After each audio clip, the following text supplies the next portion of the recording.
I was working at a financial firm in New York City with a bunch of very smart people, and I had a brilliant boss I much admired. I went to my boss and told him I was going to start a company selling books on the internet.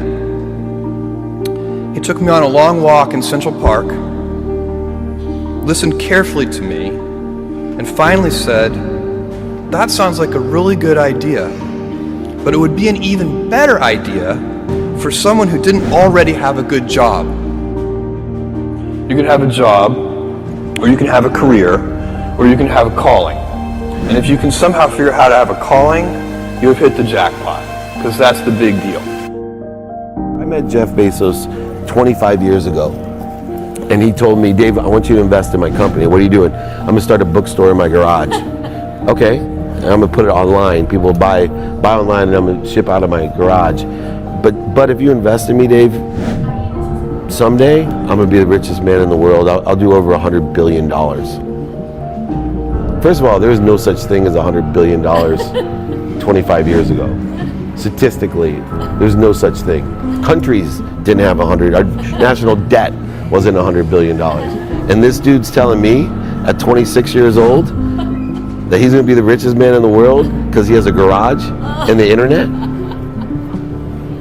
That was his truth.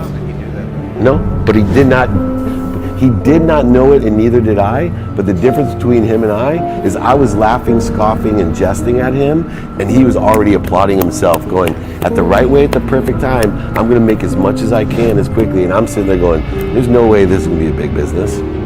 Do something you're very passionate about, and don't try to chase what is kind of the hot passion of the day. Seen in that light, it really was a difficult choice, but ultimately, I decided I had to give it a shot. I didn't think I'd regret trying and failing, and I suspected I would always be haunted by a decision to not try at all. After much consideration, I took the less safe path to follow my passion, and I'm proud of that choice. As a young boy, I had been a garage inventor.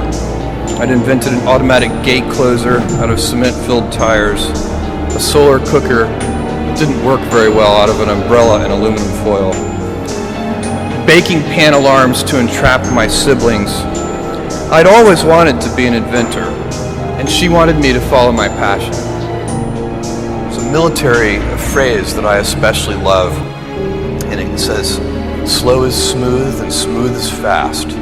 And I have seen that in every endeavor I've ever been in. That's the kind of thing that really allows you to make progress. You know, you get certain gifts in life and you want to take advantage of those, but I guess my advice on adversity and success would be to be proud not of your gifts, but of your hard work and your choices. So, you may be, the kinds of gifts you get in life, you might be really good at math. It might be really easy for you. That's a kind of gift. But practicing that math and taking it to the next step, that could be very challenging and hard, and take a lot of sweat. That's a choice. You can't really be proud of your gifts because they were given to you. You can be grateful for them and thankful for them. But your choices, you choose to work hard. You choose to do hard things. Those are choices that you can be proud of. You can choose. We all get to choose our life stories, and it's the choices that define us, not our gifts. Everybody in this room has many gifts. I have many gifts. You can never be proud of your gifts because they're gifts. They were given to you. You might be tall, or you might be really good at math, or you might be extremely beautiful or handsome, or there are many gifts, and you can only be proud really of your choices because those are the things that you are acting on. And one of the most important choices that each of us has, and you know this just as well as I do, is you can choose a life of ease and comfort, or you can choose a life of service and adventure. And when you're 80, which one of those things do you think you're going to be more proud of? You're going to be more proud of having chosen a life of service and adventure. There's never been a better time to be alive. I mean, it's just incredible the amount of inspiration that the world generates for me, and I think for a lot of people. It's insane, the amount of change and invention and opportunity. Your life, the life you author from scratch on your own, begins. How will you use your gifts? What choices will you make? Will inertia be your guide, or will you follow your passions? Will you follow dogma, or will you be original? Will you choose a life of ease, or a life of service and adventure? Will you wilt under criticism, or will you follow your convictions? Will you bluff it out when you're wrong, or will you apologize? Will you guard your heart against rejection, or will you act when you fall in love? Will you play it safe, or will you be a little bit swashbuckling? When it's tough, will you give up, or will you be relentless?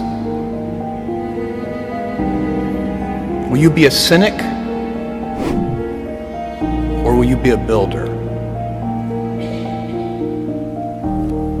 Will you be clever at the expense of others, or will you be kind? Every time you figure out some way of providing tools and services that empower other people to deploy their creativity, you're really onto something. You know, you're very lucky if you have a career. A lot of people end up with a job. If you don't love your work, you're never going to be great at it. Jules Verne, Mark Twain, Galileo, Newton, all the curious from the ages would have wanted to be alive, most of all, right now. As a civilization, we will have so many gifts, just as you as individuals have so many individual gifts as you sit before me. How will you use these gifts? And will you take pride in your gifts or pride in your choices?